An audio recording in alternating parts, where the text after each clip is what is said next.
In the Gaelic traditions, there is Avalon, from which originated the pure divine race of the Tuatha De Danann, the heroic conquerors of prehistoric Ireland, among whom the hero Ogmar corresponds precisely to the Dorian Hercules, which on the other hand blends into Tir na Mcbeo, the land of the living, the kingdom of Boadag, the victorious.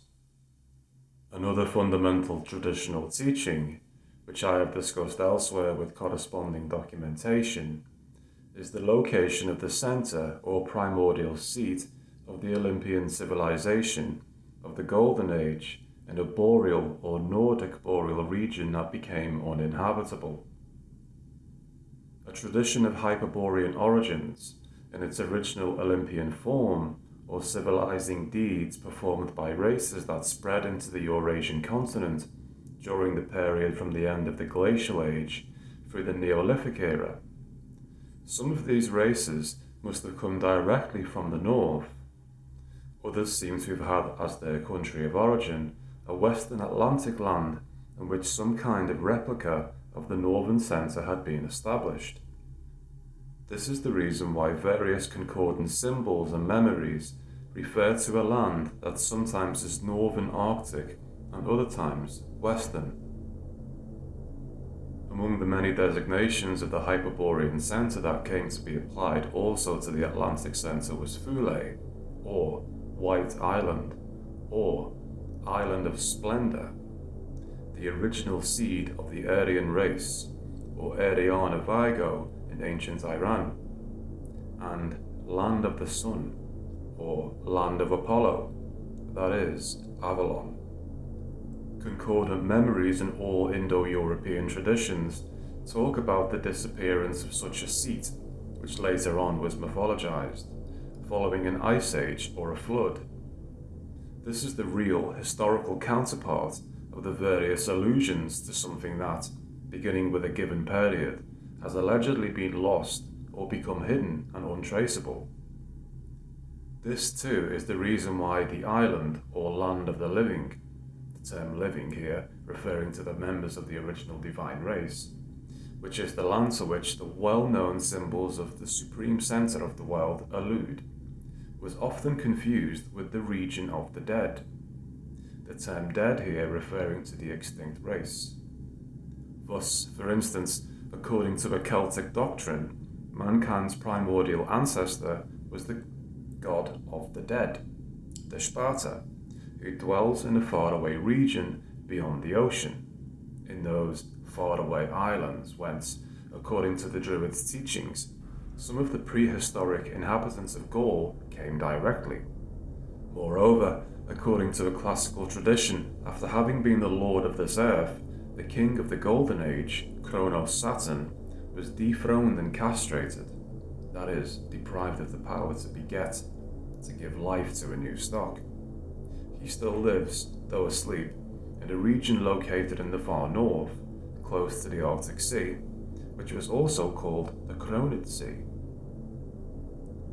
This generated various conditions, but essentially it is always the same transposition in superhistory, under the species of a latent or invisible reality or centre of ideas referring to the Hyperborean theme. For my purposes, I will need to discuss briefly the form that these memories assumed in the Celtic and especially in the Irish cycle, the traditions concerning Avalon, the Tuatha De Danann, and the kingdom of Arthur. The scope of these traditions is more than local and historical. Often, even the geographical data appearing in them have a mere symbolic meaning, as is often the case in these instances. The legendary history of Ireland is based on the events of races that later invaded it and dominated it, coming from a mysterious northern Atlantic centre, to which they sometimes returned. The Historia Praetorium often gives to this centre the name Hyperborea, but in truth, such a term is only an imaginative rendering of the Irish names Magmo, Dragmore, or Magmel, designating the land of the dead, namely the primordial northern Atlantic centre. There are many stories surrounding such races. They were in perennial conflict with the Fomors, giants or dark and monstrous beings who, in the Christianized elements of the saga, were significantly assimilated to the antediluvian giants or to savage beings descending from Shem and from Cain. These Fomors are the equivalent of the elemental natures or giants who are the mortal foes of the Aesir, the divine heroes in the Nordic tradition of the Edda.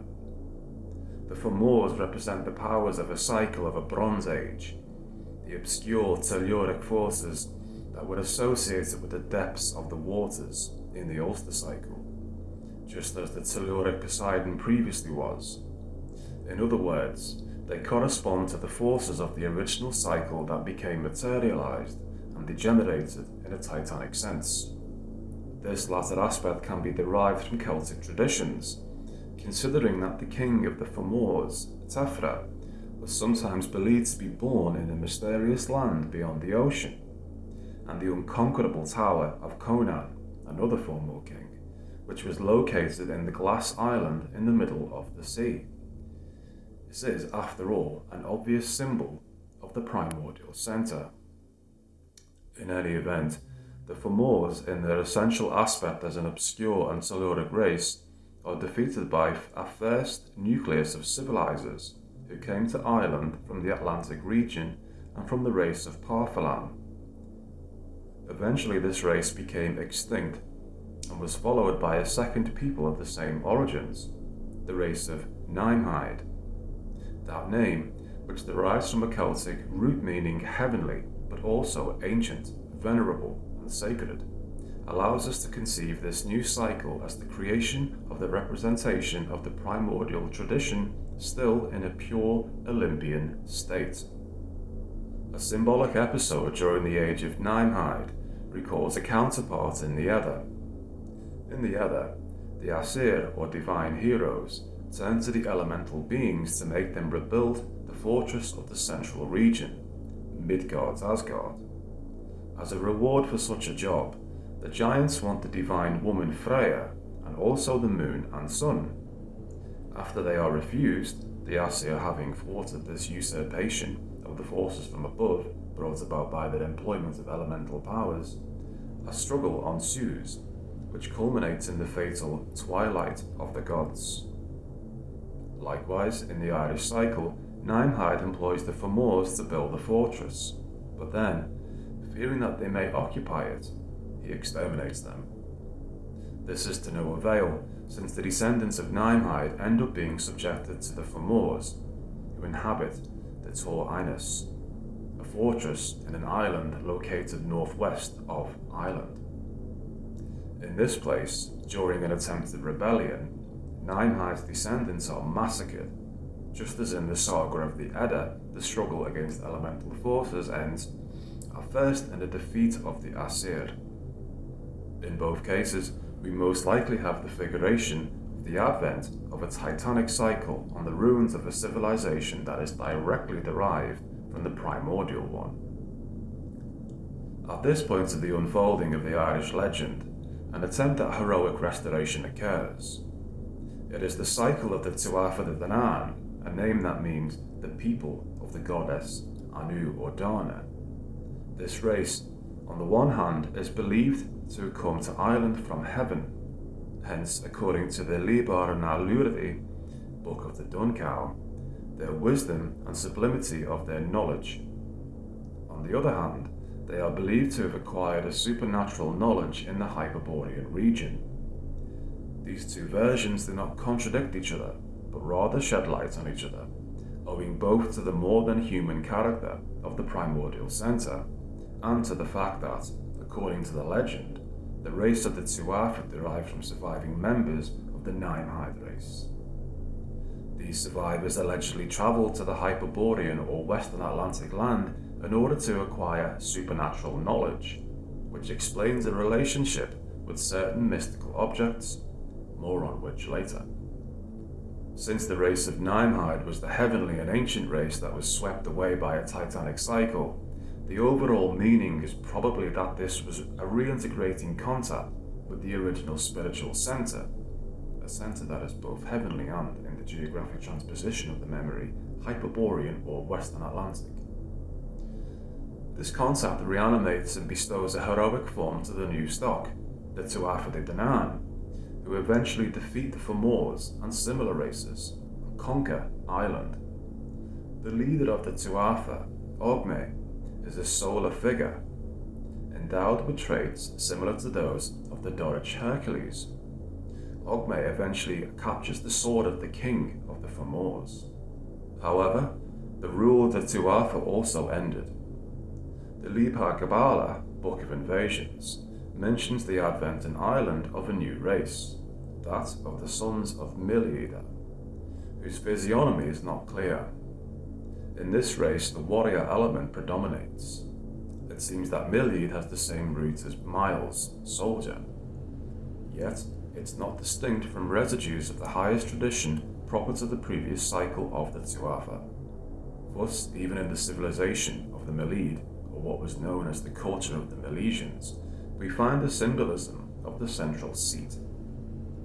The constitution of the people is feudal, with a supreme regality established in Tara, in the land of the middle, Midhon, which already had been a sacred centre of the Tuatha.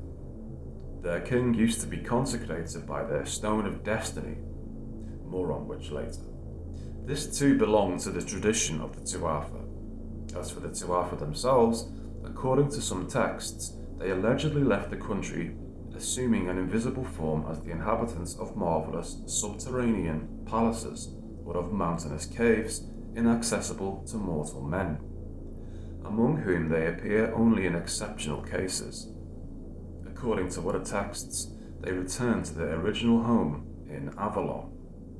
According to what has been said, the two versions are equivalent, since they are two different figurations of the primordial centre that became hidden and inaccessible. In Celtic traditions, images of the Atlantic island of Avalon continue to be applied to it. Such an island was mainly conceived in later times as a place inhabited by women who attract heroes there to make them immortal. The name Avalon was explained on the basis of the Cymric term Afal, which means apple or island of apples. This is naturally reminiscent of the island of the Hesperides, beyond the ocean, with the symbolic golden apples that Heracles captured in yet another of the labours that won him Olympian immortality. This is also reminiscent of the Norse myth of Iduna and her golden apples, known to bestow immortal youth to any who ate them. The supernatural women of the island of Avalon apparently possessed the gift of health. And the legend of Tir na Nog, they declare that in their land there is no death, nor dissolution of the body, and that in it the hero, Oisin, will be crowned king of eternal youth. At the same time, Avalon, or the White Island, has also the value of a polar and solar island. Avalon, according to another possible etymology, is none other than the island of Apollo, the Greek god who was called by the Celts Ablun or Belain. Thus this island represents the solar land and the Hyperborean region, since Apollo had also been considered the solar king of the Golden Age and of the Hyperborean region. The frequent confusion of this island with the glass island must be due to the general symbolism of glass walls and even of walls of air, signifying an invisible defence surrounding some places, blocking their entrance, and also, according to yet another symbol, of a fiery revolving wall around this island. These are variations on the theme of inviolability, which was always attributed to the supreme centre. The text known as the Battle of Mag Tuired relates that the Tuatha brought with them from the northern Atlantic seat 4 objects that were strictly related to the teaching they received there: a stone, a spear, a sword, and a bowl. The stone is the fatidic stone, or royal stone, so called because, acting as a sort of oracle, it allows one to recognize the legitimate king among various pretenders to the throne. The spear is the spear of Lugh, the god of thunder, of which it is said that never was a battle lost by him who brandished it. The sword is the invincible and inexorable sword of Nuada. Finally, the bowl of Dagda is able to magically satiate with its contents any number of warriors. These objects of the Tuatha will reappear in corresponding objects of the Grail cycle, just as the Grail's seat will shown to the close relation to the very island of Avalon. In the traditions gathered in the Annals of the Four Teachers, we find very visibly the theme of the struggle and of the victory as a test. An ever-recurring formula is King X fell to Y, who became king instead. Its deepest meaning reminds us of the legend of the King of the Woods of Nemai, which I have discussed in my Revolt Against the Modern World. In this legend, to defeat and kill a given person appears to introduce one directly to the regal and priestly function held by that person, and also to the quality of becoming the bridegroom of the divine woman. Medieval chivalric romance is filled with variations on this theme. The test of arms introduces, often almost automatically, the possession of a woman, who goes from one hero to another. On the basis of the so-called love right, according to the ethics of this literature, it was regarded almost as a natural thing for a knight to desire his own lord's wife, provided he believed to be and could prove to be better than he in the test of arms. The peculiar character that all this presents, if taken literally, and its scarce correspondence with the effective customs of the time, should already induce us to suppose the hidden content as the true meaning of such adventures. In these adventures, moreover, one finds distant echoes of the theme of the selection of the virile quality which is most fit to qualify one to obtain possession of the woman. According to the Historia Regum Britanniae, Britain was originally inhabited by giants. The main among them was called Goemagot. Brut, conceived as one of the descendants of the Trojans who founded Rome, exterminated these giants and established the Britannic tradition. Goemagot visibly corresponds to Gog and Magog. This is indeed a significant biblical echo. Gog and Magog were demonic populations that will play an important role in the imperial myth. They correspond to the Fomors, to the elemental beings, or Inversi, to whom the divine heroes of the Edda, i.e. the Aesir, block the path with a wall, thus preventing them from occupying the seat of the centre, the Midgard, which is a particular representation of the primordial centre. In a certain sense, they represent the demonic character of the world of the masses. The Annals of the Four Teachers mention several revolts against the sacred dynasty of the Tuatha De Danann and against the later warrior dynasty of the sons of the Miliud. These insurrections were sparked by the race of the Fair Damainen, or race of the Abyss, a telluric race associated with degenerated residues of previous inhabitants of Ireland, such as the Firbolgs. Finally, we find the mention of a plebeian race, which during a feast day massacres the nobility and induces the four lords to rebel against the supreme lord of the seat of the centre. As a punishment for such violence, the land is stricken by a widespread sterility, accompanied by all sorts of plagues. The kingdom will remain in this state of desolation until the son of the last king, who had been defeated and killed, will return to his father's land. In the Eastern Saga of Alexander, the devastation and the sterility of all the waters, so severe that it left no potable water, are referred to the time of the advent of the people of Gog and Magog. This is the same condition that affects the kingdom of the Grail, which became the Gaste Terra, the land ravaged because of the Dolorous Stroke, a condition that will last until the arrival of the avenging and restoring hero. This body of ancient tradition and Celtic pre-Christian symbols presents the principal themes that will be embodied again in the Grail cycle. The next link in the chain is the legend of King Arthur.